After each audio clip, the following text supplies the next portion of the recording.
to another unboxing. We have one Pac-Man Museum Gacha by Bandai to open. These are out here now from online retailers. There are 7 in this series to collect. There doesn't appear to be a chase, nor any ratios. On to only orb. 6 hours later. It's Super Pac-Man.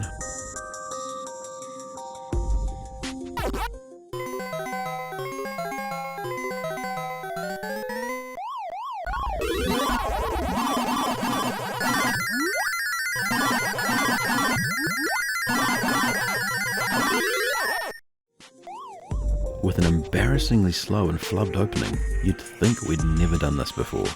Once finally open, these are a solid Wii unit, which requires some fiddly sticker affixing, and without instructions, easy enough to figure out.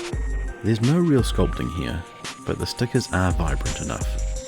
The scale of these is weird, although seemingly well suited to LEGO minifigures wanting to part with many a coin at a Pac-Man centric arcade. For the price, we'd say these aren't worth it. And if you do like the idea of a LEGO minifigure arcade, put them on your wish list and wait for them to go on special.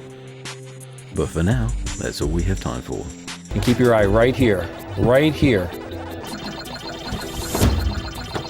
You have to do that over 29,000 times without making any mistakes and dying. You play 255 boards. On 256, there's enough memory left in the game for the left half of the board and not the right half.